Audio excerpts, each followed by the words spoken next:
Butte, Montana.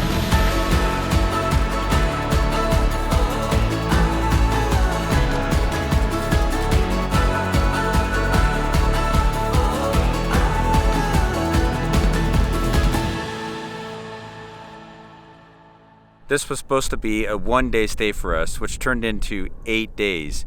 We were coming up over the hill and the truck flipped an engine light, and then quickly we couldn't get over 35 miles per hour. So we pulled in, called the Ford dealership. We couldn't get an appointment for a couple days.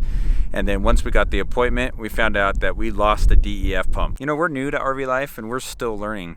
We bought a newer truck hoping that we could kind of avoid some of those mechanical issues, but in the end, it's just going to happen. If you've watched our other videos, you know, previously on this truck, we lost a transmission, but you adjust. On this trip, we adjusted not to go into eastern Montana and down into Wyoming. And you know what? Slow down and I guess you explore the buttes in life.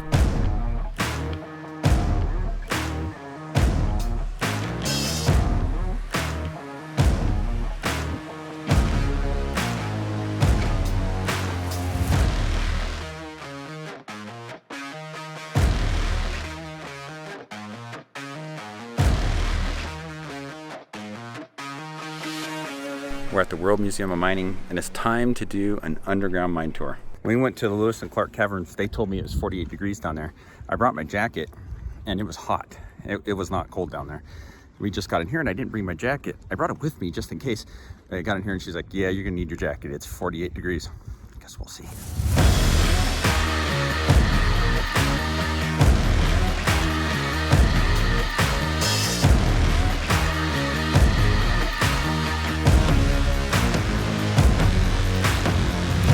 Kind of cool to go down into a mine, and it's cool down there and it's dark, and the only light you have is what's on your hat.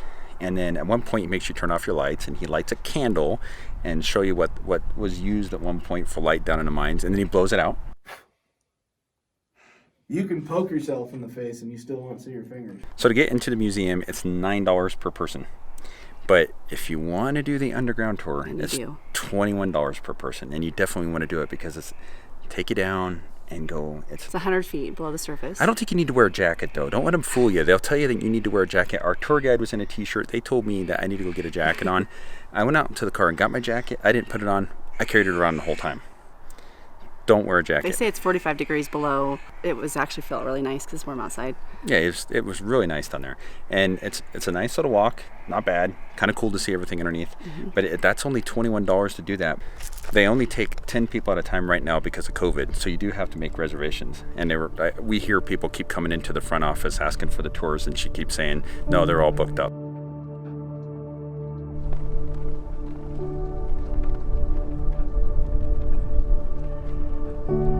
We're at the Granite Mountain Memorial at the site of where 168 men lost their lives in a speculator fire in 1917. And after learning so much about mining that I didn't know before, going down into the orphan mine, touring through that, and just hearing the stories of the conditions of the mines, I just, it's something else to be here and really appreciate some of the stories that you hear and what those men went through.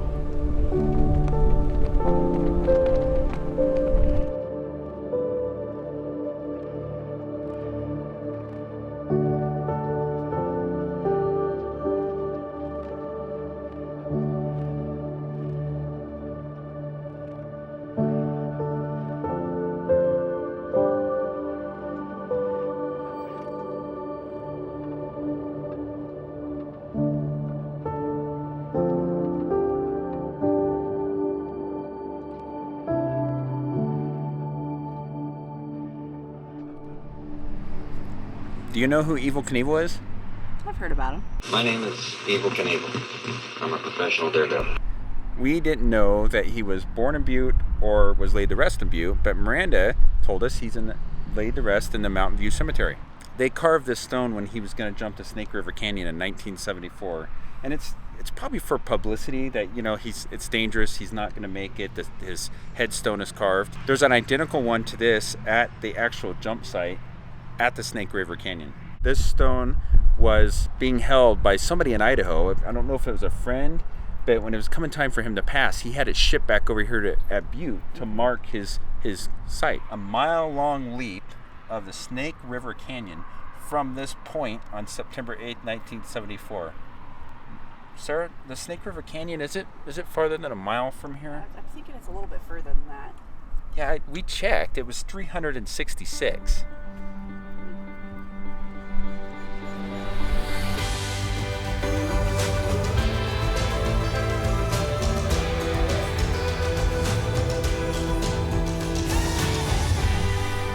Wait, we're here.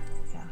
And then the trailhead goes, so the Milwaukee Road, tunnel, Trestle. and then the trestles up. Okay. We're on the Milwaukee Road Trail. It's in Thompson Park, just 9 miles outside of Butte. This is part of an old electrified railroad system that actually ran from Chicago over into Washington. The trail's easy. Parking lot's right there. There's a little bit of a hike to get up to the trailhead, and the trail runs. There's 2 tunnels and there's a train trestle. Electrified. So is this the first electrified railroad in the nation, or what is it? It is. It's the first electrified railroad in the United States. And Thomas Edison went for a ride on it. It's electrified in 1914. And Thomas Edison went for a ride on it. Mm-hmm. Wow. Sarah's prepared. Got her bear bell. My app, you have the All Trails app, and you can record your hikes. It's actually really neat. It tells you how far to the first tunnel, second tunnel, Trestle Bridge. You can always see where you're at.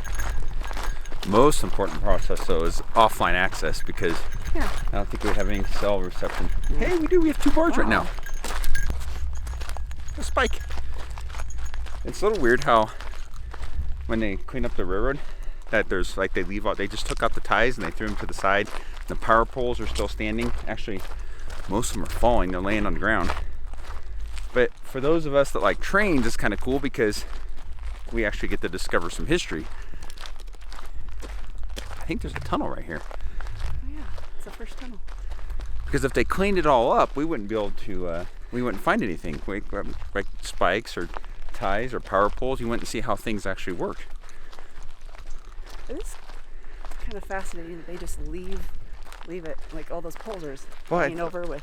I thought maybe Disney was lazy. When I found that stuff at Disney, I was like, why wouldn't they tear it all out, right? Yeah, but even when they tore out the rail here, did they only tear it off the path because they're making it like a bike path? And then they threw it all to the side.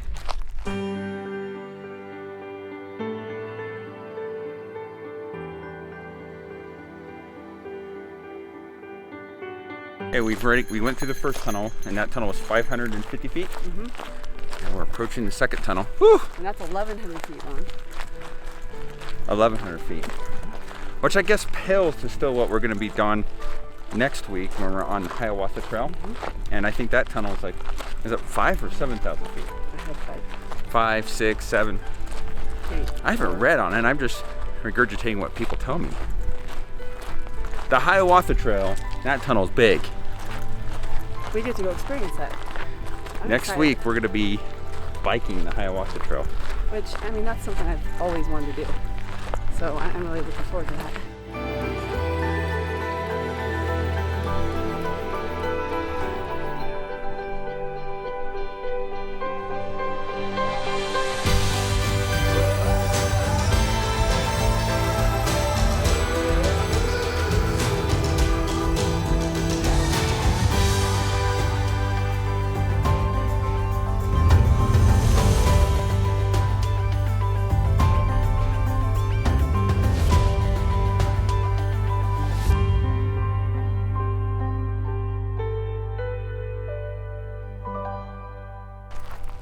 We've thoroughly enjoyed learning about the history of Butte while we've been here. And this was just going to be a couple-day stop for us while we're heading over to Cody, Wyoming. And if it wasn't for breaking down, we wouldn't get to see everything that we got to see. And I guess this is the end of the road for us. See you next time. See ya. When we pulled into town, this thing is visible from all ends of town. But right up here on this hill, I don't know where it's at. It's over here somewhere. Parking lot's right there. Tried to trip me. It's Lady of the Rockies. Big white statue, and I think Angie said it was 90 feet tall. What is the proper use of the bear bell? So when the bear comes, when do you throw it at him? I know I'm not pointing at it correctly. It's over there. Well, yeah, there it is. Is it when he's right? So how close does he need to be before you throw it? Angie looked it up. I guess it's like 90 feet tall. It's Lady of the Rockies. It's Mary. It came from...